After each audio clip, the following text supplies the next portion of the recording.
हर रोज एक नई कहानी देखने के लिए चैनल को सब्सक्राइब करें और बेल आइकन दबाना ना भूलें। अमीशा एक बहुत ही सेक्सी लड़की थी जिसे हमेशा ही बोल्ड लुक में रहना बहुत ज्यादा पसंद था। एक बार अमीशा को काम के सिलसिले में मुंबई जाना पड़ता है, जहां वो एक सूरज वर्मा नाम के एक बहुत ही हैंडसम से लड़के के घर पर कमरा किराए पर ले लेती है। सूरज के घर में उसकी माँ शांति और बीवी मोहना रहा करते थे। मोहना बहुत ही ज्यादा सहज स्वभाव की महिला थी, साथ ही वो अमीशा को अपने परिवार का सदस्य ही समझती थी और उसे अपनों की तरह प्यार दिया करती थी। ऐसे ही एक दिन जब सभी लोग साथ में बैठकर खाना खा रहे होते हैं तब और अमीशा, काम कैसा चल रहा है तुम्हारा? जी सब ठीक है, बस थोड़ा आने जाने में दिक्कत होती है। आप तो जानते ही है ना कि मुंबई के लोकल का क्या हाल है। हाँ हाँ ये तो है। अरे तो क्या हुआ, एक दो धक्के खाने से कौन सा पहाड़ गिर जाता है, बाकी दुनिया भी तो जाती ही है ना। जी आंटी जी। अच्छा आंटी जी, मैं चलती हूँ। बाय मोहना, बाय सूरज। अरे रुको अमीशा, मैं तुम्हें ड्रॉप कर देता हूँ, आज मैं उसी तरफ जा रहा हूँ। अमीशा सूरज के साथ कार में बैठकर ऑफिस के लिए निकल जाती है। कुछ दूर जाने के बाद सूरज गाड़ी को एक पार्क के साइड में रोक देता है और दोनों बाहर निकलते हैं कि तभी अमीशा उससे कहती है, यार तुम्हारी मम्मी हमेशा मेरे पीछे क्यों पड़ी रहती है? मैंने क्या बिगाड़ा है उनका? बेबी क्यों गुस्सा करती हो? माँ ताने देती है तो देने दो ना, उनका बेटा भी तो तुमको प्यार देता है इतना। हटो परे तुम, उनके आगे तो तुम भीगी बिल्ली बन जाते हो, जरा कुछ नहीं कहते मेरे लिए। जान क्या करूँ, मेरी भी तो मजबूरी समझो ना। वैसे ऊपर वाला बहुत मेहरबान है मुझ पे। अच्छा जी, वो क्यों? अरे तुम जैसी टोटा लड़की को मेरी किराएदार बना दिया, सारी सोसाइटी में मेरा नाम फेमस करा दिया तुमने। दोनों एक दूसरे के साथ में पूरा दिन बिताते हैं। शाम को एक साथ ही वापस घर भी जाते हैं। उनको ऐसे एक साथ देखकर शांति बोलती है, क्यों रे नासपीटी, मेरा बेटा तेरा ड्राइवर है क्या, जो तू उसके साथ आएगी और जाएगी? अरे नहीं माँ, मैं घर आ रहा था तब मुझे अमीशा रास्ते में मिल गई, इसलिए साथ आ गए। शांति की बातें सुनकर अमीशा गुस्से में मुंह फुलाकर वहाँ से चली जाती है। सभी लोग रात को खाना खाकर सो जाते हैं और करीबन रात के 2 बजे सूरज चुपके से अमीशा के कमरे में जाता है और पीछे से उसे हक कर लेता है और फिर बोलता है, अरे बाबा गुस्सा मत करो, देखो मैं यहाँ आया हूँ तुम्हारे साथ, आंखें बंद करो, मेरे पास एक तोहफा है तुम्हारे लिए। क्या तोहफा है, बताओ जरा। ये लो चाबियाँ तुम्हारे नए घर की मेरी जान। मेरा नया घर, सच में I love you so much. इतना कहकर अमीशा उसके करीब जाती है और उसे जोरों से हक कर लेती है। दोनों एक दूसरे के प्यार में खो जाते हैं। वक्त बीतता जाता है और अमीशा भी नए घर में शिफ्ट हो जाती है।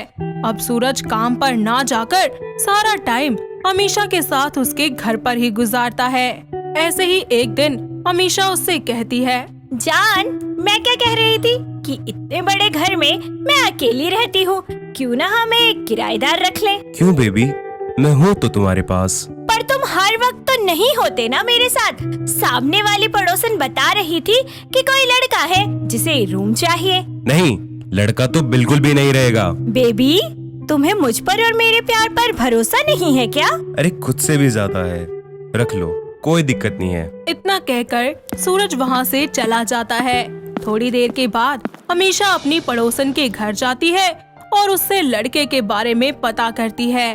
कुछ देर के बाद निशांत नाम का एक बहुत ही ज्यादा डैशिंग सा लड़का अमीशा के घर की डोरबेल बजाता है। अमीशा जब दरवाजा खोलती है तो सामने निशांत खड़ा होता है और उससे कहता है, जी मैं निशांत, आपका नया किराएदार। मिसेस गोयनका ने बताया होगा। जी हाँ जी, आइए आइए। जी थैंक यू। जी आपका कमरा ऊपर है, साफ सफाई मैंने सब कुछ करवा दिया है। बाकी किसी चीज की जरूरत हो तो आप बेझिझक मुझे कह सकते हैं। निशांत अपना सारा सामान लेकर कमरे में चला जाता है। कुछ वक्त यूं ही बीत जाता है। उन दोनों में काफी अच्छी दोस्ती हो जाती है।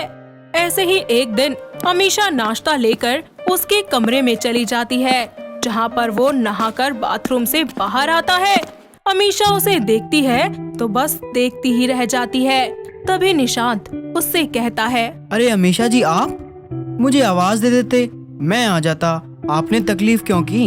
अरे कोई बात नहीं, इतना तो मैं कर ही सकती हूँ अपने दोस्त के लिए। वैसे एक बात बताओ, तुम्हारी गर्लफ्रेंड है? जी नहीं, अभी तक सिंगल हूँ। कोई मिली ही नहीं आप जैसी। मेरे जैसी मतलब? आपकी तरह ब्यूटीफुल, ख्याल रखने वाली। खैर चलिए नाश्ता करते हैं, मुझे ऑफिस भी जाना है। निशांत की बातें अमीशा के दिल को छू जाती है। दोनों साथ में नाश्ता करते हैं और उसके बाद निशांत तैयार होकर ऑफिस के लिए निकल जाता है। कुछ वक्त यूं ही बीत जाता है। निशांत और अमीशा की दोस्ती और भी ज्यादा गहरी हो जाती है और उनकी नजदीकियां भी बढ़ने लगती है। दोनों एक दूसरे को चाहने लगते हैं। जहां दिन में अमीशा अपना सारा वक्त सूरज के साथ बिताती, तो वही रात को वो निशांत के साथ एंजॉय किया करती थी। सब कुछ बिल्कुल सही चल रहा था। ऐसे ही एक शाम मोना सूरज से कहती है, जी सुनिए, आपके ऑफिस से आपके बॉस का कॉल आया था। कह रहे थे आप आजकल ऑफिस नहीं आ रही हैं, पर घर से तो आप डेली ऑफिस के लिए निकलते हैं। सब ठीक तो है ना? हाँ सब ठीक है, वो दरअसल मैं अपने लिए नई जॉब देख रहा हूँ, बस इसीलिए। इतना कहकर सूरज वहाँ से चला जाता है।